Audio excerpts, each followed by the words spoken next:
Igbo ndị ọma na-ekili anyị na-ekene na asụnụ daalụnụ lụchakwa na onye na-anụle nwanne unu nwoke Valentine Chiwezie Chukwuemeka Akụdịnobi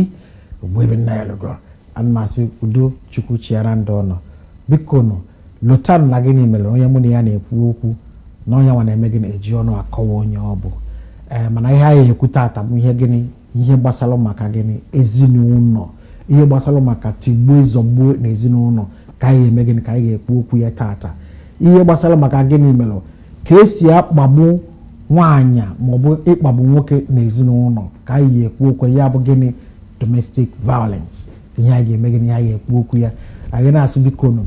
n'ọnọdụ ka unu mee gịnị ka unu gaa anyị ka unu kilie anyị enwere onye mụ na ya na ebe anụ onye a mụ na ya nọ nwaanyị chara acha nwaanyị mee gịnị mmalụ ife gịnị ihe gbasara ezinụlọ ka mụ na ya na ebe a nwekwa gịnị nwekwa ụmụ ihe ndị ọzọ dị iche iche ọ na-eme ọ ga-emechakwa kọwaa mana ọ bụrụ nkiri ka anyị kwukere nke gbasara maka ezinụlọ mana m ga-ewepụtala onye ya unu ma onye ọ bụ nwanne m nwaanyị biko kọwatala ụmụ Igbo onye Igbo daalụ ndewo awụ nwaada Edith Nwachukwu CEO Self-Boss Services Limited and also business consultants, financial advisor, everything. So ndewo ndị Igbo ọma ha ikpobịa n'abalị a wụ ịkọwara unu ihe gbasara ihe ndị bekee na-akpọ domestic violence tigbuo zọgbuo dị n'etiti ndị Igbo anyị karịa anyị ahụ na ihe na-emenụ ịga na social media niile now ọwụ ihe mere ndị di gburu ọ ndị nwaanyị gburu so anyị asị na anyị ga-ekwu ihe gbasara ya taa ihe na-ewu anyị ekwuola part 1 n'izuụka gara aga ọrụ unu na-elegwe nke ahụ anyị na-akpọ finishing version of ihe anyị kwuru n'oge gara aga ndewo unu anụgonu ka nwanne anyị nwaanyị si wee kwu maka na ihe na-emezi na-agbụ ọ dịzi egwu ihe ha na-eme na ihe gbasara maka di na nwunye a ga-anọkọta sị na nwunye na ihe na-emezi n'obodo ndị ọzọ bịazikwa bata n'obodo anyị ị ga-anọkọta isi na egbugo nwaanyị kere ihe eji wee gbu nwaanyị abụ ekweghị na ekweghị na ụmụ ihe ndị ọzọ dị iche iche biko nwanne m nwaanyị ihe m chọrọ ịjụ gị ma ihe gbasara maka ihe anụnwa ihe gbasara maka tigbuo na zogbuo na ezinụlọ biko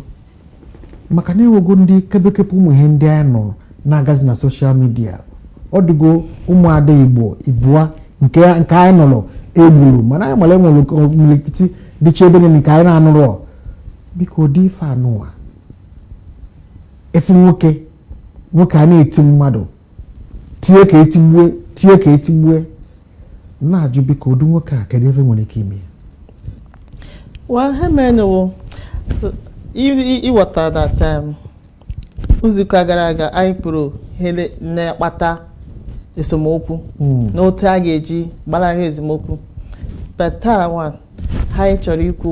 chọrọ ikwu otu a ga-eji mee ka onye ọbụla hụrụ onwe ya n'ụdị ọnọdụ a ihe ọ ga-eme were zọọ ndụ ya ọ ihe m chọrọ ikwu taa ụdị nwoke a na mere okay for instance anyị nwere mmadụ abụọ at least ama aha ha na social media now na Nigeria nwụrụ ọnụ ụmụ nwaanyị abụọ and ha abụọ nwechara ụmụ anọ each of them nwechara ụmụ anọ ọ dị ka very close scenario ma ọ bụ ndị bekee gịnị mere di na-akụ ha ihe ha achọghị hapụ marriage maka ụmụ ha maka ịhụnanya ha hụrụ di ha maka Chineke as well ha nọrọ but nwoke ahụ a na-ekpere ya ekpere ọ na-achọ ichenji but ka ihe a ga-eme ihe a na-ekwuzi na-awụ onye nwaanyị ọwụla ma ọ nwoke ọwụla chọtara onwe ya n'ụdị ọnọdụ a ya hapụ marriage ahụ ya hapụ ka a nọrọ onwe ya hapụ marriage ahụ ọhịa anyị nọ n'ime ya na ọwụ na di gị na-eti gị ihe ịgbalịala ịhụle ma ọ ga-echenji ọ na-echenji then mara that no he will never change ọ naghị change and the best thing ị kwesịrị ime wụ ịhapụ marriage ahụ gaa nọrọ onwe gị nọrọ onwe gị unu lụwazie from a distance unu nọrọ onwe gị ị ga-anwụ but ị nọrọ the same place with that man ma ịkpacha anya isi gị ga-ala ya ma enwekwanụ gị rịawa ọrịa ga-enwere ike ịdị life threatening were ndụ gị so ọ dị very important na anyị bịara now ọ bụrụ na ị nọ na relationship di gị na-eti gị ihe hapụ marriage ahụ ị nọrọ na relationship ọ bụrụ nwaanyị na-eti gị ihe hapụ nwaanyị ahụ ka a chọrọ onye ọzọ kpọrọ ụmụ gị unu nọrọ onwe unu nwoke osikwa na ọ chọrọ ịkpọ nwa ka ị nyekwa ya nwa but unu make arrangement otu unu ga na-esi ahụ ụmụaka otu unu ga-esi zụọ ụmụaka because onye dị ndụ ka mma karịa onye nwụrụ anwụ ịdị ndụ there is a second chance ịdị ndụ inwe ka hụ onye ọzọ nwere ike ịlike gị karịa onye nke na-akụghị ihe elimiti na onwe gị nwaanyị ọbụla ma nwoke elimiti na onwe ya feel that na nwoke onye ọzọ ọ ga-ahụ ma ọ hapụ nwoke ahụ isogodo gị nọrọ 50 years ị ga-ahụkwa mmadụ gị nọkwa 60 years ndị nọkwa 60 years nakwa alụgharị di so unu feelila that na onwe onye unu ga-ahụ nọrọ na marriage ga-eme gị nwụọ ile anya na ka anyị were Osinachi a lot of people na ha ekwula ihe gbasara ya na social media a lot of people are turned on to marriage counselors but ile anya ka ịhụ that ihe ndị mmadụ na-ekwu iwe ji ndị mmadụ especially nwaanyị ahụ nwere opportunity ịpụ oke mbụ di gị ahụ lụrịọ gị laghachite obidokwa ọzọ gị pụkwa ọrụọkwa gị laghachi ka atọ ọka abụọ inwe ka ị ga-adịzi ndụ ile anya scenario Osinachi na dis Chinyere Ogudoro nwụkwaranụ all the same scenario ha na di ha na-agbasara before because a na-eti ha ihe emechaa church ma ọ parents or family ekpezie ha laghachikwa back still ọ na-work so ihe m chọpụtara bụ that ọ bụrụ na gị na di gị se okwu gị laghachite back ọ na-work ịpụ ọzọ biko alaghachikwana ọzọ kasi ịlaghachi ọzọ ihe dị abụọ otu ga-eme ọ ihe mma m ga-ekwu. Daalụ. Okwu ikwuru dị n'anya mana Igbo nwere ike isi gị ị na-achọzi ịdọsa di na nwunye maka na ihe abụ dịka otu ihe ikwuru dịka otu Osinachi si wee kwu bụ na nọọ ihe Chukwu tikọtara aka na Chukwu ajoin gofa na-ekwesịrị iwepụfa ka ya na-achị azụ ọ na-achịziri azụ a wee nwụọ mana ama m imirikiti ndị Igbo ga na-ekwu ụdị ikwu anọ na ekwesịghị ka di na nwunye gbasaa o kwesịghị ka di na nwunye na Chukwu ewepụtago ofe na-abụ ọnụ na o kwesịrị ịchọ ka e ga-esi wee dozie kedu ihe ga-agba odo ndị anụnwa biko. Well, onwe mgbe Bible say that na onye hụ ihe chọrọ igbu ya nọdịdị ya onwe mgbe Bible dị in support of that. Mana Bible ahụ asị what two has joined together no man should put asunder kwa ihe ebe ekwutagala m ya dịka na-eje ụka. The Bible say what God has joined together no man should put asunder. Ndụmọdụ ka a na-enye di na nwunye onwekwa onye ga-abịa sị gị tọrọ gị dọpụta gị na marriage a ga-asị gị ihe a na-eme otu a iche na ịnọrọ iche ka mma ọ gị nwa yi the shoe ga-amazi ma ị ga-echezisi oke ha ndị a kwuru gị reason ya jizi aka gị take a decision onwe gị take a decision. I don't think na ọkwa na onye na-abịa na-asị ma family nwanne na-etinye ọnụ ha na-etinye ọnụ ka asị gị ka adọkee gị but a na-asị gị ndụmọdụ ka a na-enye gị nwoke a na-eti gị ihe a nwere ike igbu gị ọ dị gị ka ịpụta kara gị mma because onwe ga-abịa n'ụlọ ahụ bịa kpọrọ gị by force ọgọdị na onwe ndị family na-agakwa kpọrọ ụmụ ha by force anyway but because there is danger I don't think na Chineke ga-asị ha na ha emeela njọ because ha hụrụ danger so ebe nwere danger echeghị m na Chineke ga-asị ndị ahụ emeela njọ na ha etisala di na nwunye so onye ọwụla mata ya because ọ bụrụ na Chineke na-eche otu ahụ Osinachi na-ekpe chọọchị agara anwụ because God ga-asị ya na God agaghị esi n'eluigwe lọtụ obi sị ya nne pụọ from ọ na-ahụ the thing na-ahụ that nwoke ahụ ekpela ya ekpere ọ na-echegharị because repentance dị mmadụ dị n'uche mmadụ onye chọrọ ichegharị ga-echegharị but ọ dịkwa ka otu a Chineke hụ that mmadụ achọghị ichegharị ọ hapụ onye ahụ so Osinachi kwesịrị ịhụ mgbe ahụ di ya na-achọghị ichegharị ọ gara emewe ịhapụ onye ahụ ọ gaghị awụ njọ nye ya onye ọwụla hapụrụ di ya maka na di ya na-eti ya ihe n'ọhụụ that na di ya nọrọ dị na ya ga-anwụ ọ hapụ marriage ahụ ọ gaghị awụ njọ nye ya anache because God n'onwe ya ahụla na onye ahụ enweghị nchegharị na ọ ka njọ wụ ma inye mmadụ opportunity or chance ka o chegharịa but inye na onye ahụ chance nye ya first year 2 years ọ na-continue for too long ị kwesịrị ma na onye agha agaghị echegharị na ha awụ udu mmadụ ọwụ and he ga-emezi ọwụ ịgbara onwe gị ọsọ ụfọdụ ndị wụ mental health and I feel him that na-ekwesịrị ụmụ nwoke na-eti mmadụ ihe mgbe ọbụla kwesịrị ịga Nigeria kwesịrị ime Nigeria gọọmenti biko unu kwesịrị ime unu kwesịrị ime that's Chinyere right anyị na-ekwu okwu ya and that is di ya onye gbara ya ọkụ nwaanyị nọ na abroad bi abroad obi Scotland lọta di ya wee gbaa ya ọkụ ọ dị very very heartless and painful nwaanyị mụrụ gị ụmụ anọ icheta sị onye ga-anọgidekwa na ụmụazị na Scotland ihe ọ na-efili n'ụwa na ogbucha the woman ya nwe efere gawazie Scotland gaa biri gbọrọzie ụmụazị ya na ha biri but Chineke ama nkwe so ịhụla na ndị ọwụla na-achọ igbu mmadụ Chineke na-bring her to justice because the blood of those victims will always cry. They will never go scot-free. So onye ọwụla na plan na ọwụ ka ugbo mmadụ ibe ya mara that na ọ gakwa ala free. So mere na ị nwere hot temper wụrụ nwoke wụrụ nwaanyị na-achọ igbu mmadụ out of violence marakwa that na ị ga ala free. Marakwa na ị ga ala free that na ị ga-aga nga gbasara ya. Ohesmekwu. Another thing, government obodo anyị kwesịrị inwe social welfare system. We lack that in Nigeria. All and do obodo we social enwere minister for women affairs and all that, but how kwesịrị inwe staff specialized in counseling baruru when ndị na-enwe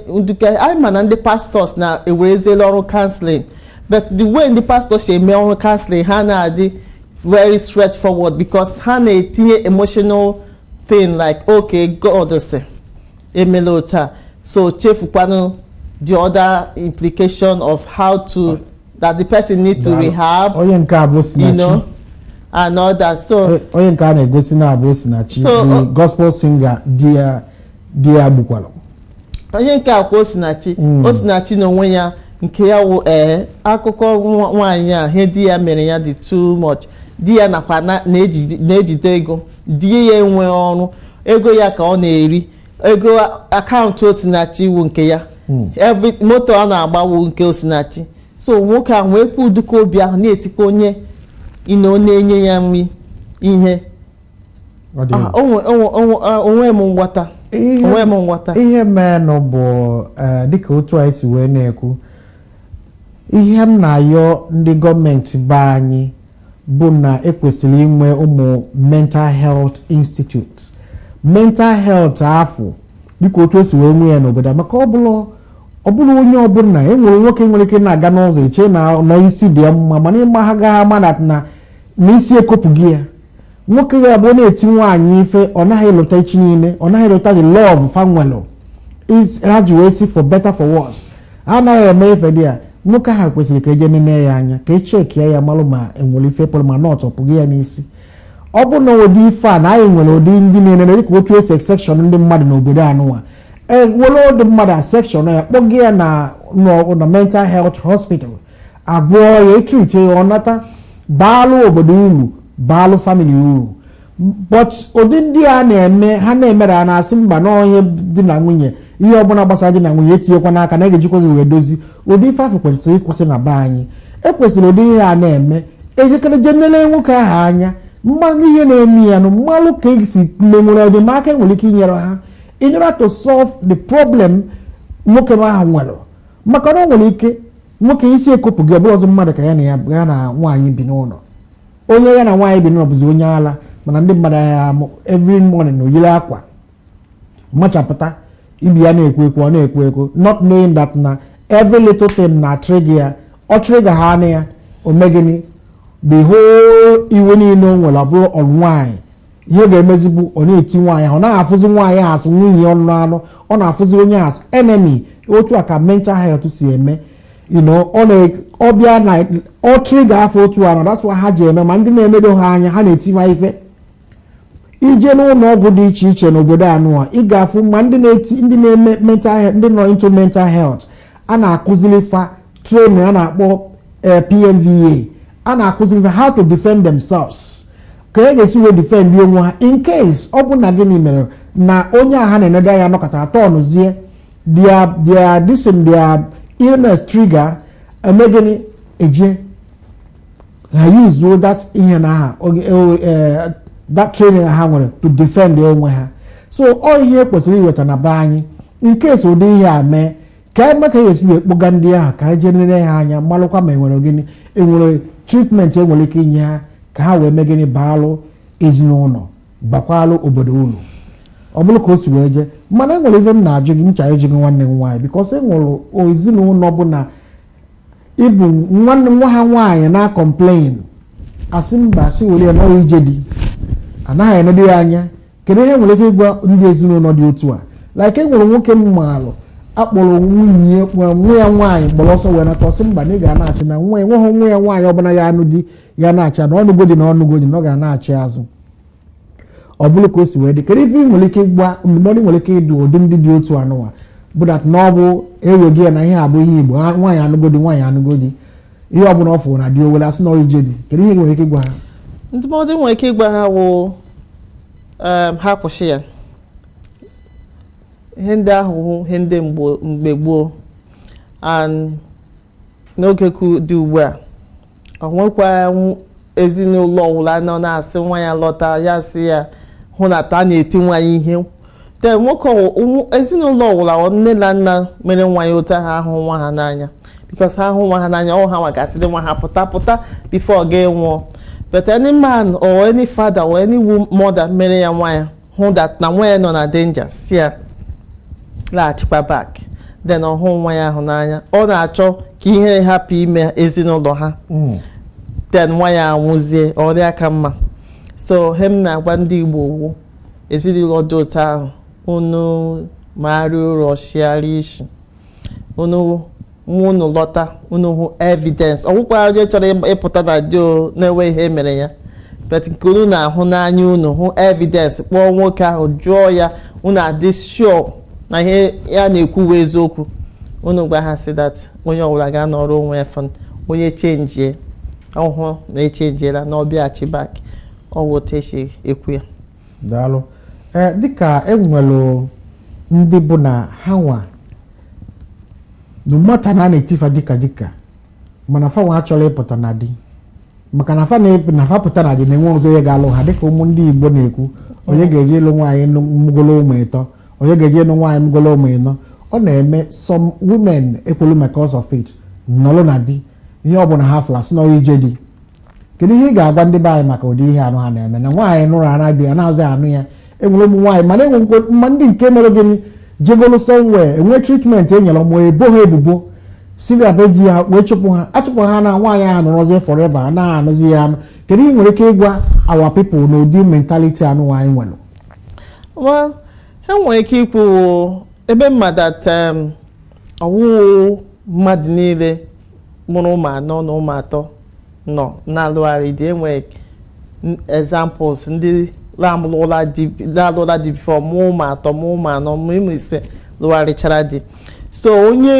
ihe awụ decision the man or the woman so ọwụ ndụmọdụ a ga-enye for mmadụ niile because ihe onye ọbụla nwere taste ya ọ chọrọ na nwaanyị na ihe ọ chọrọ quality ọ chọrọ so ọ bụrụ na nwoke si na ya na-alụ nwaanyị na-amụrụ ụmụ abụọ maọbụ atọ maọbụ anọ all choice ya right that does not mean but na-enwe ndị chọrọ ndị dị otu ahụ. So enwere ndị chọrọ dị otu ahụ. Him na-agwa ụmụ nwaanyị unu echela that na onwe ndị chọrọ ndị dị otu ahụ. Ndị chọrọ ndị na-alụ ndị nwoke like ya gị ọ ga-like ma ụmụ gị ma ọ chọdị ma ma eme ọnụ ụmụ ise. So idozi onwe gị ọfụma ị ga-ahụkwa dị ọzọ. So efilila that na ị ga-ahụ dị ọzọ ị ga-ahụ, but all dependịrị otu isi dozie onwe gị, otu isi lekwata onwe gị anya, otu isi na-eme omume agwa ga-eme nwoke ahụ si ahụ gị si okay aga m alụ onye ọ nke mere eme before mistake. So but ọ bụ ịhapụ di gị ahụ gị na-eleta onwe gị anya, ị nakwa na-akpa ezigbo agwa, ị nakwa na-arụ ọrụ, then nwoke ahụ aga-enwe interest, ọ ga-asị na onye a aba uru. So onye nwaanyị ọbụla ma nwoke na-alụọla di ọ lụọ nwaanyị before pụta, ị kwesịrị idozi onwe gị na-agba mbọ so that ị ga-adị useful. Ịdị useful ị ga-ahụ onye ọzọ, ọsọkwa gị ma ụmụ 10 ị ga-ahụ onye ọzọ. Ọwụ ndụmọdụ m ga-enye ndị na-efeli that na ha ga-ahụ onye ọzọ. Because you have to be positive, you know. Otu isi were onwe gị otu ndị ọzọ si ahụ gị, ihe onwe gị na-eba uru, onye ọzọkwa gị na-anọ n'akụkụ ga-ahụ gị na-eba uru, but iwere onwe gị na-ebara uru, ndị mmadụ ga-ahụ gị na-ebara uru. So shape your mentality, ndị bekee na-akpọ mentality, shape all your thinking so that onye hụ gị dị positive that ịbara uru, so that onye gị na-anọkwa ga-ahụkwa na ịbara uru. But if relax ya feel that ụwa gị agwụla, ụwa gị ga-agwụkwa. So but if feel that ị nwere ambition, you nwere potential to do something greater than where you are, onye ọnwụ gị na ga-ahụkwa that ị nwere that potential, ịdị very ambitious, and now ga-achọ ka may associate with you. It's vice versa. Thank you. Daalụ. Dịka ife anyị kwuru, enwere ụfọdụ ụmụ nwaanyị na-emezi nke enwere onye nke m nụrụ maka ya, di ya nwụrụ, ọ mụrụ ụmụ ise ahụ jezie ya na onye Yoruba a na-emekọ. A wee jụọ ya ese si ya kedu ihe ọ na-efu ọzọ ụmụ nwoke be anyị gịnị ya anọ, ọ bụrụzie onye Yoruba ka gịnị ya meke ife ọ salụ bụ kedu nwoke ya abịa ịnụ nwaanyị nwụrụ ụmụ ise, na ya jekwu ndị be anyị na ga-asị gịnị ọ nwaanyị nwụrụ ụmụ ise ka ya ga-abịa ịnụ, na nwoke ga-ekwu ya, ndị ezinụlọ ndị befe kwuo ya na ha agaghị ekwe ka nwoke ahụ nụọ, ọ bụ na nwoke asị ya. So ụdị ife anụ nwa bụ ihe anyị kwesịrị iwepụ na be anyị. Nwaanyị dịka otu isi wee kwu, nwaanyị nwoke fụrụ nwoke ahụ, ọ bụ na nwoke ahụ fụrụ n'anya, nwoke ahụ chọrọ eme ya, ndị be anyị kwesịrị iwepụ anya na ya, ihe a choice ya ka ọ bụ. Mana people na-ewe ị ga-eji ịnụ nwaanyị dịka enwere onye nke mmakwalụ ya na onye chọrọ eme ya si n'ebe a wee nababa anyị naba Naijiria ka eje nụọ, mana ndị befa jụrụ tisa amara eji afọ, ndị befa si gịnị nwaanyị mụgolo ụmụ ịbụọ ka ije nụ, isi ọdịkwa gị mma, ọ bụrụ ka esi wee tisa ya. Ụdị mentality a ka anyị kwesịrị ime gịnị iwepụkwa na be anyị, so that onye ọbụla na-enwe mkpagbu na family try gede na onwekwere eme dịka otu si wee kwu omuvue ahụ ya mebe nwee ndidi, mebe chukwu anya, dozie onwe ya na nwoke ọzọ ya afụ ya n'anya. Ma ihe mma ihe ndị be anyị bụ si biko si ha embezi na ụdị marriage afọ otu a. Some people na-enwe ndị chọrọ n'obodo na ha chọrọ experience, ha chọrọ nwaanyị mụgolo nwa before nwere experience, ha chọrọ onye ga-abụ na gịnị melụ ije ha na nyanwa abago na di ọma ife dị na di ọ bụrụ management ọ maka esi eme. So ụdị ndị a ka ba chọrọ, mana family agaghị ekwe ha. Kedu ihe nwere ike igbu ụdị family dị otu a? Ndị family dị otu ahụ unu chegharịa unu chegharịa, unu magharịa ụlọ sigharịa isi. Mpa m na-ekwukarị ihe ọbịa ya sị mmadụ magharịa ụlọ sigharịa isi, ọ ebe m na-amụta ya. So ọ bụrụ na ịwụ family dị otu ahụ unu magharịa ụlọ chegharịa isi, because nwaanyị mụrụ nwa onwe ihe pụrụ ya n'ahụ, onwe ihe ọ napụrụ ya, ọ napụ ya ụdị mmadụ ọwụ, ọ napụ ya anything. So ọ bụrụ na nwoke agaghị anọli with nwaanyị mụrụ nwa before, then onye ọlụọ nwaanyị ọmụọ nwa ọ ga-anọlikwa with nwaanyị ahụ ma ọmụọ nwa. That is the thing kwesịrị ịma. Nwoke ọbụla na-aga alụli nwaanyị mụrụ nwa, ịlụọ nwaanyị nwaanyị gị mụghara nwa ịgbawala n'iro ya onye ahụ ahapụla nwunye ya na-eme side chick na-achụgharị ụmụazị under 18 but nwoke ọbụla na-alụ nwee ike ịlụ nwaanyị na-amụọla nwa before lụkwa nwaanyị nke na-amụbe nwa ọ mụọ nwa because ị na-asị na-alụ nwaanyị mụrụ nwa before nke ị na-alụ ọ ga-amụ nwa ọwụ nwaanyị gị ahụ mụọ nwa value ya awụzikwa value ọ dị mgbe ị lụrụ ya. Think about it now. Ị nakwa eche echiche family ahụ na-asị alụla nwaanyị a because ọ mụọrọ ụmụ anọ before ọ mụọrọ ụmụ ise before nwa gị nwoke ahụ lụọ nwaanyị ya mụọ nwa ọ ga-ahapụ ya gbafuo because ọ mụọla nwa o nwere ihe ịmụ nwa napụrụ nwaanyị o nwere ihe ọ napụrụ nwaanyị so ọ bụrụ na ị ga-anọli with nwaanyị mụrụ nwa before then ọ pụtara na nwunye gị mụọ nwa ị ga-bido gbawazie n'iro ị ga-ahapụ ya gbawa n'iro ọ dị egwu enwelu ndị ebe anyị nwaanyị ahụ gwara gị wee eziokwu ndị ebe anyị ndị Igbo a na-alike nwaanyị mụrụ nwa bi ọ bụ ndị nọ abroad ndị na-adịla civilized bụ ndị na-eme but ndị nọ back home ọ na-ara afụ because anyị na abroad anyị dịgo civilized ọ bụ ndị dị civilized but ndị Yoruba achọghị ịma ndị Yoruba na-alike dị onye mụrụ nwa na onye na-amụbe nwa so nwaanyị Igbo ahụ dị right ọ bụrụ na ndị Yoruba nabatara ya gawa ebe ahụ ebe a nabatara ya. enwere mmadụ na-abụ mmadụ na-abụ aha bitili ife ndị Igbo na-achọrọ ka onye ajụjụ ịnụ nwaanyị ọsị mba na ya chọrọ bụ nwaanyị dịgolo advanced o wee jee nụọ nwaanyị ya believe me Chukwu wee eziokwu nwaanyị wee debe ike wee na-amụ nwa ọmụpụ amụchi ya nwaanyị mụrụ nwoke anụ 5 children even the other advanced 5 children and ụmụaka afọ bịa na ha niile bụ graduate now ọ bụrụ ka o si wee jee onye nke ọzọ the same thing so ọ sị na and n'ife a bịara mama the man eghere the woman ọnụ until years even ka ọ na-amụ nwa sef o mere ọdị until years ka bịara bịa ife bata ya n'isi ka maybe no probably na ike agụba gị ime something ọ chọbazie ebe ọ ga-edebe isi so ụdị ife ahụ bụ ọdụrọ mma the other person the same thing Chukwu eziokwu nwunye esi otu anụnwa na-amụ a na-agọzi kwụsị so ụdị ife a bụ and the same family throw the woman out why because ha feeling na ọ bụ agadi nwanyị mana Chukwu wee bịazi okwu and the life of that man change ya the other person life ya change ya ọ bụrụ ka o si wee je so sometimes ọ na-adị onye Chukwu debere gị o nwere ka ọ bụrụ a young girl ka o debere onye afọ onye o debere nwere na onye sigoro na di wee pụta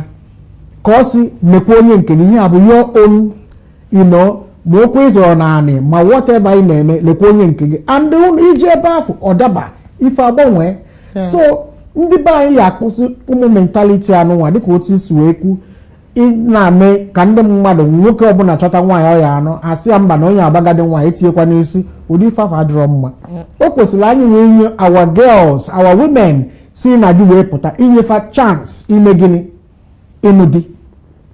ọ bụrụ ọzọ onye si na ya wee pụta asịzi ya mba for life na ọma nnọzi di o kwesịrị ndị be anyị ịgbanwe ife anyị ji wee na-ekwu okwu anụnwa ife anyị jikwa wee bịa ihe nụnwa tigbuo zọgbuo dị na gị ndị n'ezinụlọ ka anyị ga-esi ka anyị mee gịnị ka anyị wee kwuo okwu ebe anụnwa kedu ndụmọdụ ị nwere ike idu families ụmụ nwaanyị ụmụ nwoke ama m ikwugo before bụ ụdị ihe a na-eme ya mee gịnị ya pụọ mana dịka ndị ka na-abata kedu dị ndụmọdụ ị nwere ike idu ha in order for them to mee gịnị ịkwụsị ịdị na-eti nwunye fa ife ndụmọdụ nwere ike idu ha wụ onwe onye na-eti mmadụ ihe enwere di na-eti nwunye ya ihe kwụsị ya ọ bụrụ na ị filiri na ị ga-akwụsịli ya seek help counseling professional counselors ha kasụcha gị sitere na-akwụsị ya gwa nwaanyị ahụ si ya na ị ga-echenjiri ka mebi ma onye gị ohere and gị wụrụ nwaanyị ka ịhụ duka ihe ahụ and he mere nwoke na-eti nwaanyị ihe anaghị asị ya na ya na ọpụọ sef ọ bụrụ na iji ya aka because ha na-adịkwa possessive and jealous even though anọkwa that possessiveness na jealousy ahụ na-eme ha na-eshi akwụ nwaanyị ihe so because na ha na-adị possessive and jealous ha agaghị achọkwa ka the woman pụọ ha ga-arịọwakwa ya Obiakwa ha kwụkwa ya. So you find that they keep doing it. Ọwụ nwaanyị ahụ ka ọ dịrịla inye onwe ya sense, kwara ibu ya pụọ, so that ị ga-adị alive. You're 100% right, because some of them, that's one you na-ekwu na ekwesịrị na-enwe ife gbasara maka mental hospitals. I kwesịrị na-enwe ya n'ụlọ, so that nwekwa ndị ga-train ihe gbasara maka mental health, so that oge ọbụla mmadụ na-eme ụdị ihe ha maka affect the person, mara ka ga-esi wee mee ihe. Enwere oge anyị pere mpe in those days, enwere ofu nwaanyị anọkatalụ, nwaanyị na-eti mkpu na-eti mkpu, elechaza wee chọpụta na ihe di eji wee na-eti ya ihe bụ na enwere one man ga-esi ya, madam hello how are you, kedu ka imelụ, ịghọtago, ọgwụchago di wee jụbịa nwaanyị ji ajụ gị kedu ka imelụ, no sorry no si ya madam kekwanụ kedu ka imelụ, nwaanyị ji ajụ ya kedu ka imelụ, nwaanyị ji ajụ ya kekwanụ kedu gịnị ya ji, nwaanyị si na enwere gịnị ya si na ọ ga-agwalili ya eziokwu wee tigide nwaanyị. Epele mpe oge ihe a na-eme, azọrọ nwaanyị afọ gbụwa ụzọ wee zọpụta nwaanyị, ọ bụla ebe di etigidie na ọ ga-agbalị ya nke bụ eziokwu, nwaanyị si nekwa n'anya, ọ bụ ka o si wee. So enwere some people like that, but that na ụdị ihe abata ha n'isi, ha achọghọzi ịma, they don't want, even onye ha na-eti ihe ha na-aza afụ the person as the love, their love ha nwa nwere, ma onye fa na-edina ha na-afụzi the person as an enemy. So ụdị ife a bụ ka anyị kwesịrị ịdị na-etinye aka, ndị gọọmenti na-ege anyị ntị, onye ọbụla na-ege anyị ntị, ọ dị mma ka anyị dụọ our people ọdụ ihe gbasara maka mental health dị important, ka anyị wee save lives, ka anyị wee save ụmụ nwaanyị be anyị, save kwa ụmụ nwoke na ọ bụrụ sọsọ ụmụ nwaanyị, because enwere ndị ụmụ nwaanyị na-etikwa dịfa ife na-eti eti ka etigbue, like enwere ndị nke anyị fụrụ nwaanyị na nwoke na-anụ ọgụ, ọ bụrụ blọkụ n'ihe na aka o were bụ n'isi nwoke gboo, nwoke jewalụ, ọ bụrụ otu. So a na-adụ ụmụ nwaanyị na-adụ ụmụ nwoke, mana ọ na-adị m ka ife gbasara maka domestic violence ọ ka nkụ na ebe ụmụ nwoke nọ, nwoke na-eti ụmụ nwaanyị. So anyị ga-adụ ụmụ nwoke anyị, a na-adụkwafa na-adụ ụmụ nwaanyị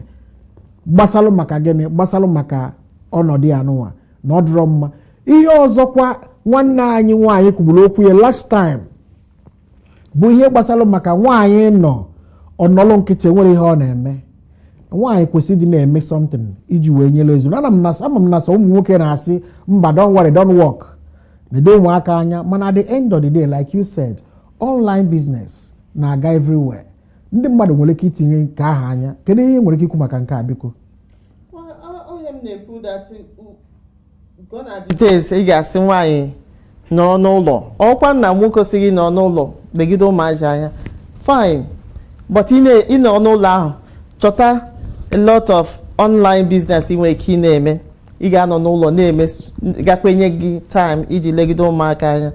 ịchọọ ha ka nkụ ha juru eju, ọgwụgodi ihe a na-ere otu a ọwụ ndị nọ UK here ma ndị na-enwe America, all these networking marketing where ị ga-anọ n'ụlọ nnọọ were phone na-akpọ ụmụ nwaanyị ibe gị, unu ba zụrụ ahịa, unu ba join ya mụ ya imewa ya, ị ga na-enweta ụmụ ruru ego ha, ị ga na-eji eme things so that mgbe ị legidechara ụmụaka anya ha too, ka ị mara na mgbe ahụ ịraizekwara na ị ga-achọzi ihe ọzọ ị ga-eme. So aga m asị nwoke osi gị nọrọ n'ụlọ mesị ya mba na ị ga-anọ, ọwụ na ọwa agreement na abụọ peacefully fine, but then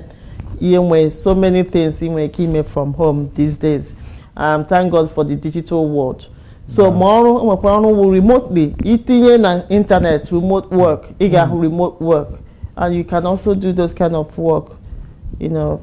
with child care. Daalụ. Anyị ga-eji izu obere ike, anyị si obere ike ka anyị wee na-achịta azụ wee kwuo ihe gbasara maka gịnị ihe anyị na-ekwu okwu ya about ihe nwaanyị nwere ike ime iji wee nye ezinụlọ aka. Ngwa ka ọ dị later.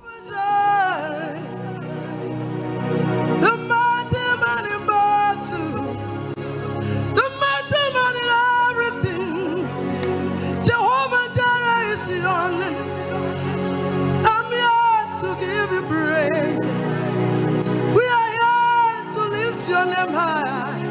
above every other name. You are the mighty God.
ndewo no daalụ no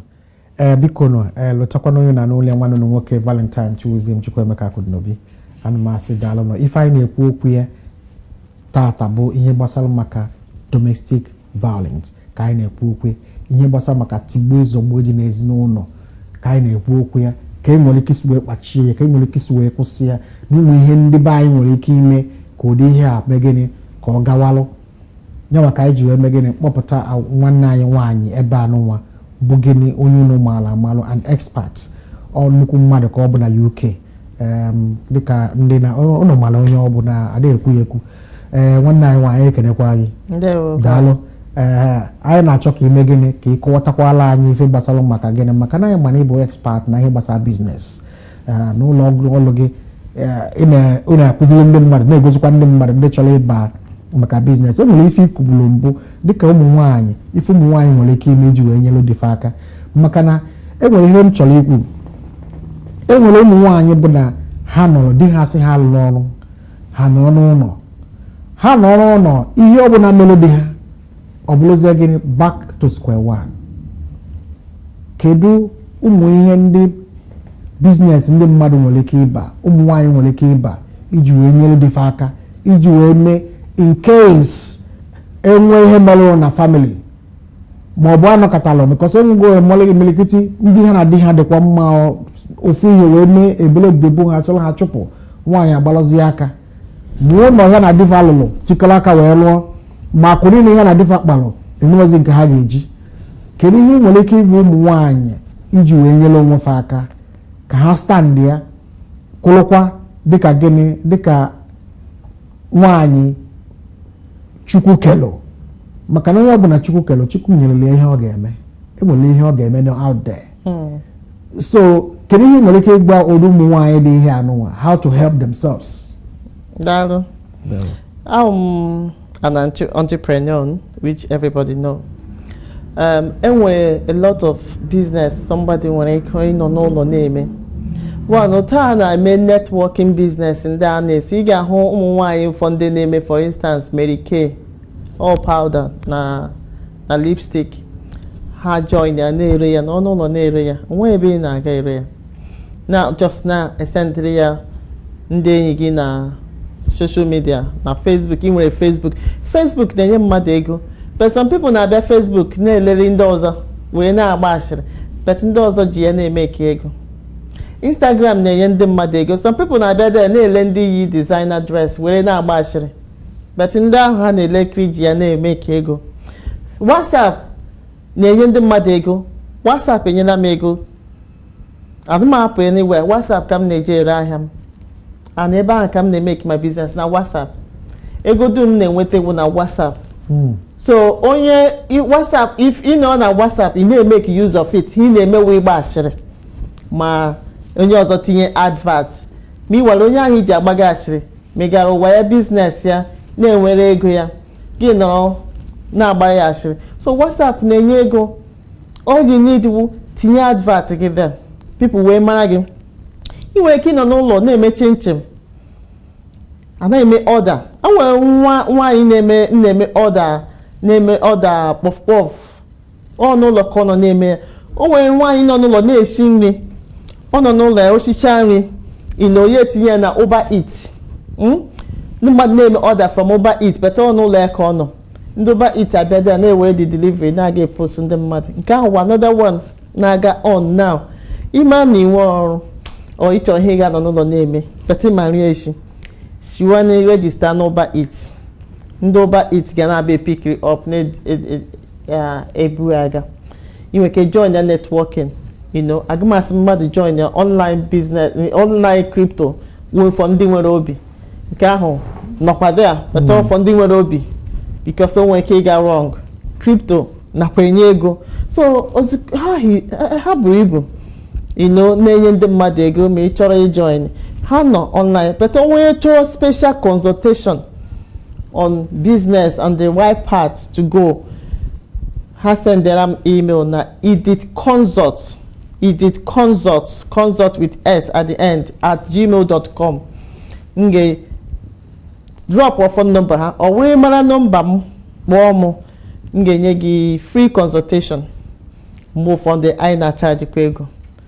Another thing m chọkwara ime advice ndị Igbo anyị wụ anwụ otu m si ekwucha okwu hapụ ikwute okwu insurance bara uru hie nne. Iwu na ịnọ na meeting ndị Igbo file na meeting ndị Igbo ịnọ wụ ndị ga-eli gị ego olekwana ka ha ga-enye family gị. Ọnwụ na ịchọ ka ebula gị ụlọ mee insurance so that ndị ebe gị ga-ahụ ego ha ji ebula gị. Ịchọkwa ka elie gị ihe meekwa insurance because ha dị nwụcha ofu ọnụ ahụ onwe nke dị easy. So onye chọọ insurance unu kpọrọkwa m ka m gwa unu ga-eme. Ndewonu. M soro adụrụ ya bụ okwu ikwuru dị n'anya maka na gịnị mere families kwesịrị now ịdị na-eme gịnị ime aka ga-esi wee dozie ọnọdụ nke ise nwe ife mere nwoke nwaanyị na onwe ya akwụlụkwa continue na-eme gịnị bụrụkwa ezinụlọ na-aga dan ụmụ nwaanyị ji ebialibe aka ma ọ bụ jụbazie ọgịnị mere ife maka na ụfọdụ na-emekwa ụdị nwoke a nwụọ obi enupụ nwaanyị ọya dị iche iche abata. Ụdị nwoke anọ obi enupụ nwaanyị before you know it o tinye aka n'ife na o kwesịrị itinye aka. O kwesịrị nwoke ịnọkọta ịkpado nwunye gị kwụlụ gị nwa akwụlụ ife na-esi ebe a na-abata ọ na-esi ebe a na-abata ihe ga-adị mma. Then ife m chọrọ ka anyị mee gịnị tupu anyị na-emechi bụ ihe gbasara maka ihe a na-ekwu okwu ya nwaanyị ịdị na-eti m ka anyị chọrọ ka anyị hama ebe afọ ọfụma ka anyị hama ya ọfụma like nwanne anyị nwaanyị kwuru enwugo two people prominent people. Onye nke nwụrụ anwụ si Scotland wee nọta egburu nwanne ya na nwanne ya bụ na die dịka otu anyị si wee nụọ na die welu gịnị welu fuel wuo afa mụnye ọkụ. Ọ na-ewuche m na ya agaghị egosi ya bụ ihe anyị kara igosi unu ka unu fụ otu nwaanyị ya si wee gbaa ọkụ ife ya ị ga-asị ọgịnị mmadụ dị ife a nwaanyị wee ree pịa ọ bụ ka o si wee jee mana kedu ka esi wee mana nwanne ya nwoke zọpụtara onwe ya mana tupu ọkụ agbọghị ya gbaa the boy up to 80% mana the boy kwuru okwu kwuche okwu wee mee gịnị wee nwụọ maka na gịnị mere ọ gbachago vital organs mụ na kwesịrị ime gịnị ijido the boy ka ọ dị ndụ mana na amagodo na ọ bụrụ na obodo a ọ ga-adị ndụ because a ga-arụ ọchịa tụ ụlọ ọgwụ ozugbo mana ndị ụlọ ga-abịagodi ekpuwegodi ka eje chọba nwoke ekpewe ụmụ ihe ndị ọzọ dị iche iche before ito before achọta moto ga-eji wee buje ụlọ ọgwụ onye ahụ megịnị the organs ebidogo failba mana ọ bụrụ na ihe dị ya nọ n'obodo anọ a straight away arụ ọchịa tụ ụlọ ọgwụ ma ọ bụ air ambulance abịa bulu esi otu a sevegodi onye afọ ọ bụrụ ka o si wee jee so mana the boy na onwe ya bịara kọwaa nekwa ihe jere ihe mere na ọ dị man were gịnị fuel wuo ọfa wee mụnye ya bụ ọkụ. Bikonu ana m aya onye ọbụla nwere gịnị nwere iwe onye ọbụla nwere mana maturity kwesịrị ịdị na-calm some of us down. Ọ bụ na ịma na ịlụgo toluo ogo ime gịnị ịbụ dịbụ ụlọ ikwesịrị ọ bụ na ifili na ị ka na-ewe iwe ọkụ jee for counseling dịka otu nwanne anyị nwaanyị asị wee kwu jee for counseling ka amala ka esi wee nyere ya aka ka ị baala onwe gị ụlọ baala ezinụlọ ụlọ. Ọ bụla obere ife etriga gị off obere ife ahụ ya atriga gị off ihe ọbụbụ jee gbue enwe ndị ga-emelisa dịka otu nwoke a kwuru a sị na nwoke egbugoli mma chụọ nwunye some time ago ha gbasa mechakwa bịakwa back again. So ụdị ife anụnwa ekwesịghị o kwesịrị ụdị ihe a mee achọgba otu ga-esi wee nyere nwoke ahụ aka enyere achọme gịnị wepụ dị whatever na nọt pụrụ ya n'isi ka amaka ga-esi wee fine-tune ya dozikwa ka nwoke mere ihe dị ya. Biko nwere ife ya agwa ndị be anyị tupu anyị na-emechi ihe gbasara maka domestic violence ihe gbasara your business anyị ga-emekọ gịnị anyị ga-ekwu okwu maka ndị Igbo kwesịrị ime gịnị ịmara onye Igbo ọfụma. Kedu ihe gbasara maka domestic violence kedu ihe ga-agwa ndị be anyị tupu anyị na-emechi nke business anyị ga-akpọ gị iche ịbịa anyị na-aga arụ ọ bụrụ business gị ka anyị ga-ekwu okwu ya maka na ịbara uru Igbo kwesịrị ịdị na-enye gị gịnị enye gị award ebe ọ bụ na ha nọ. Ndewo ndụmọdụ ikpeazụ m ga-enye wụ ụmụ nwanyị ọwụ na di gị na-eti gị ihe a na-ekwu ya publicly ha ọ na-eti gị ihe ọ na-echegharị hapụ marriage ahụ na ọrụ onwe gị ọwụ na ịmụrụ ụmụ kpọrọ ụmụ gị ọsịkwa na ọ chọrọ ịkpọrọ ụmụ na-ekpe ya nke onye ọ gara ya kpọrọ. Ịdị ndụ ka mma because ịdị ndụ ị ga-enwe opportunity move in life than onye nwụrụ anwụ nke ya agaala. Ndị dị ndụ anọrọkwa na-aga. Ọnwụ na di gị na-eti gị ihe ekwula sị na-epụta na ị gaghị ahụ ọ ka mma na ị nọ single dị happy than na ị nọ na miserable marriage. A lot of single women are happier than married people. That is the truth. But ọkwa na ị chọrọ ịnọ na marriage ahụ nwụọ ọsịsọ ọzọ wụ ụmụ ndị dị miserable na marriage that even to the and sadness can shorten your lifespan. Ọnwụ na ị chọrọ ịnọ ị gara anọ 80 years because it is sad. Ọgwụdị ndị na-ana eti ihe dị everything awụdị iti ihe onwe ndị nọ emotionally abused. Ndị nke ahụ na-anwụ in silent a na-eti ha ihe but ihe a na-eme ha n'ezinụlọ ahụ ọ kara mma ebe etiri ha ihe but the man na nwere ike ọ na-eti ha ihe but emotionally ha na-drain their partner. Ọ bụ na ụdịka marriage anyị nọkwa ndị a na-eme gị na ị chọrọ ijos jiri nwayọọ na-anwụ small ụdị onye ahụ na-anwụ small so ọ bụ onye kwesịrị ịnọru the right age of 80 years o nwere ike nwụọ at 70 or earlier without even medical condition just because emotionally on a little by little. So those kind of things are short lifespan, and that's why we should run away from anything at all that will make us miserable. Even if it's not just partners, even some people not in a job they're emotionally drained and sad. You don't need to do any job that you're not happy with because of ego. You need the email because you're killing yourself gradually. Even if you are getting little money, do the job that you like. Yeah, on the modern game, thank you. The coaches will put emotionally abuse. Emo palageni monetary abuse as well. Ihe gbasara maka ego ụmụ nwoke bụ na enwe ndị ga-eme ha lụsị ọlụ otu a na ha wee je gba gambling. Nwaanyị a na-aṅụ. Nwere nke ya emenụ na ụmụ nwaanyị nwe na-alụta ọlụ asị nwoke dịka nwere onye nke mma alụ. This woman gbagide mbọ. O nwere agency n'obodo anụ agency afọ o nwere gbagide mbọ gota 5 houses 5 houses ya bụ ụlọ ise ka o goro n'obodo a nwee office mana die jigido ife anụwa wee lie instead of die maka na trust die na-akwụ mortgage ọkwụnye die ka eji die eji wee kwụọ mortgage die anaghị akwụ the mortgage ma nke ha nwere na Manchester di elu ebe afọ instead of itinye tenants n'ebe afọ ọ bụla onye nwaanyị ka o were debe ebe afọ ọ sị na ya na-eje Manchester ka eje wee nata ndị tenants ego o jee ebe afọ jee gbatị ụkwụ ọ bụla ka o si wee jee na anọgidezi nwaanyị si na ya nọ maka na ya trust di ya were ihe ha ihe n'aka ya control ya mana ya nọ gịnị mee ewe na-edere leta na-afụzi leta na-abịa na si ọ gịnị na-eme kpọgbazi die oge afọ di ebialibe aka ma ego niile ha nwere ya je mezi ya ọ bụ na gịnị na ego adrozi na die dị in control of the money wasn't taking good care of it ọ bụrụ ka ha si wee lose 5 houses of course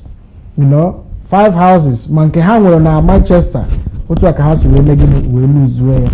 so ọ bụrụ ka o si wee je nwaanyị nweghọzi ego ịkwụ the mortgage die na onwe okwute okwu na ife ka ọ na-etinye because ife o ji wee mee ihe mere o egwu maka na nwaanyị si from day one esiri Nigeria akpọrọ ya wee bịa ka ebido tibia ya ife ọ sị na akpọrọ ya bịa Nigeria esi Nigeria bịa nwa ya Nigeria wee bata ka ya batalụ the next day ya chọrọ ka mmanụ njakịrị a na-agba di na nwunye na-agba before anaba ọ bụrụ mba ka ya bido obebe ya mba ya sịlekwa na ya oge na-eme tupu ebido tibi ife na-etigide ife even to the extent ya dị ime na-etipụli nwa n'afọ o wee kweta ọsọ dị ya ọ bụrụ ka o si wee jee ụdị ife a na enwere ihe ga-emenụ ndị family ya bata don't ọ dị gị ka ọ bụ ka edozie eche na edozigo but not knowing that na one word or the man ga-achanel ka esi abuse onye afọ onye nwaanyị nọkwa na outside na-asị gị nekwe na ego dị na-emezi nwoke even nke ekwesịghị inye nwoke a na-enye nwoke eme gịnị ebuluzi ego na-ebunye na onye nke akara ya fụ ya n'anya da na onye nke ya na ya bi n'ụlọ ọ bụrụ ka o si wee lozo na ife ọbụla inyelu ọyị nwaanyị ọ bụ na nwunye gị ji that money ọ ga-eji ya wee sie nri sie ife ọbụla debe n'ụlọ mana inye ya n'ọyị nwaanyị ọ gịnị ọ dọbụ ọ bụrụ ka o si wee so ihe nna ya ọ bụ biko nụ ihe gbasara ụmụ nwoke kwesịrị ịmata izu ife a bụ true story ka ọ bụ nwaanyị ọwụla nọ outside anọ there for your own good. Any nwaanyị idora n'iro gị like ya karịa nwunye gị ọ nọkwa for your good. Ụmụ nwoke kwesịrị ịma no matter otu o si treat gị ihe ọ na-etreat gị ka o wee dọpụta gị from your marriage. That is ụmụ nwoke kwesịrị ịma but ha na-echezo echezo. Amanụ ụmụ nwoke mgbe ụfọdụ ha na-eme ka ụmụntakịrị ha na-eme ka ụmụ small ha na-eme ka tata gịnị kpatara ihe dị ụta adị ka ya deviatela so ya chọrọ ikwu ọ bụrụ sọsọ ụmụ nwoke chelekwe ọ bụrụ maka ị na-ekwukwe na nke ụmụ nwoke na-edi maka na ụmụ nwoke ebugo na ha nụọ nwaanyị wee debe n'ụlọ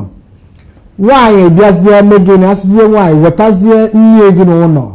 ọ bụrụ nsogbu nwaanyị ga-asịrị ike gwụrụ ya ọ sị na nke a mere ọ sị na nke a mere some of them na-emekwa ụmụ nwoke a ji ekwupụkwa na-ejekwa outside so ọ bụla na ife dị ya ekwukwa onye nke ekwuola onye nke because ihe a bụkwa abuse ka ọ bụ as well ihe a bụ ndị nwoke mere gịnị dobelu ọ bụ nke gị bụrụ nke ya na ọ bụ weta ka elie together at least gị nwa enjoy ya nwa enjoy ọ bụrụ ka ọ dị ọ bụrụ anyị divetigo domestic abuse ma domestic abuse onye na-abụcha abuse na nwoke bịa kpọọ nwunye ya si biko bịa ka anyị nọkọ ya ajụ nwoke nwere ike iti ya ihe ya enwe ndị na-eti nwaanyị maka nke ahụ enwe ndị na-etinye maka nke ahụ ndị na-eme emotional abuse a ha dị na-edi ya ịma na nwoke na-aṅụ inwardly ịnọtara anya ị ga-asị na ijere ọrụ ike gwụrụ gị ma isi na ụmụaka eme gị ife ijigide ụmụaka ike adịrọ gị ụmụ ihe ndị a dị iche iche is ọkwa abuse as well so ka m na-ayọ ụmụ nwaanyị biko nụ chọọ na a way to stop this mmalụ nụ ka ị ga-esi wee mee gị isatisfy di unu di biko malụkwa na nwaanyị nụrụ anụ mmirikwere ya bụ ife ime gị isatisfy kwa nwunye gị ọ bụla ijezie n'ilo gbachaa n'ilo wee nọtazie asịsị gị ọ gị na-eme ị ga-asị n'ọrụ ijenụ melụ gị ike agụrọ gị ike adịrọ gị amara na ijego n'ilo wee were ike afọ tụfusisia ịnọtazie n'ụlọ bịanụ papa oke biko bịa lụọ ọrụ ezinụlọ ịkọba stori ị ga-akọ nka ịkọ nka ma ibule mme ọrụ ije wee lụọ ọ bụrụ ka o si wee ife niile abụ abuse ka ọ bụ so dịka otu anyị si wee kwu onye ọbụla gbagozulu biko na ụmụnne m ihe anyị ji wee nọrọ ebe ọ bụla na ka anyị separate ya marriages ihe anyị ji wee nọ ihe bụ for us to know oge ife mebibelụ ka anyị malụ nọ anyị bido n'oge mmalụ ka ya esi wee mee gịnị dozie ya ọ bụrụ ihe gbasara maka gịnị jeenụ for counseling ụmụ nwoke biko na anụmayọ na ụmụ nwaanyị biko anụmayọ kọsọ ọ bụrụ ọsọsọ ụmụ nwoke nwere iwe ọkụ enwere ụmụ nwaanyị nwekwara ụdị iwe ọkụ ahụ jeenụ for counseling ihe anyị ji wee na-ekwunye for good of your family for the love maka ụmụaka unu mere gị n'ụlọ mụrụ maka na gịnị mere ẹnu nọlụ na-eti ụmụaka na-eti nwaanyị ahụ ife n'iru ụmụaka believe me ụmụaka will take it up megini sikwa otu atibe nwunye fa because fa feel that na ọ bụ ka esi eme gịnị na ọ bụ a way of the way of life or ka esi ebi so biko no matter ife ọbụla ọsọ gị zụọ nwa ahụ ga-etekekwa to ihe ahụ imere mmefa ka ga na-emekwa nwunye fa ọ bụrụ gịnị trend dị na gịnị na ayọ family so biko ana m ayọ gị ayọ ụmụnne m ka anyị mee gịnị ka anyị kwụsị na ya ihe gbasara maka abuse abụsịrị dịka otu anyị si wee kwu ọ bụsịrị na mgbe etiri nwaanyị ife enwere so many ways eji abuse nwaanyị like nwaanyị nwere ike kwutie okwu obere ife ọ ga-ekwu you slam on her tinye mkpu babamba look for a way to calm things down to take things easy gị na nwunye gị na-ekwu okwu mara ka ị ga-esi wee na-egwe agwanye okwu ga-ewu iwe the same thing na nwaanyị agwana di gị okwu ga-ewu iwe mara ụnụ ka unu ga-esi wee mụọ onwe ụnụ ka unu ga-esi na-agwa onwe ụnụ okwu ọ bụrụ ka o si wee je so biko it's not that we are deviating we are still on the emotional abuse a na-ekwu okwu domestic violent and abuse in the family. Oh yeah, they work so because oga here na yogini families diko otis weku onye obodo megini to zieno turn away to live in a family. Oto gesi we ba alo ginwa. Anya choro eno na onye agaro 6 feet beneath. Anya choro zia imara na okwele eme separate. If you want me makwa na way to megini to mediate because mediate eno join for counseling. Onu megide okwere onu onye ọbụla je ọbụrụ mgbe nwoke nwere ma nwe nwaanyị nwere so nwoke na nwekwa n'obodo anụ ọkwa ihe gbasara maka abuse a na-egbufa anọkọta gịnị obi enupufa from nowhere so ụdị ife anụnwa na-eme nye maka iji wee na-asị gịnị onye ọbụla mee gịnị tozie chọọ na way to gịnị amend your family ka o wee dị mma akwale ka ọ dị ọta ka ọ dị ndewo daalụ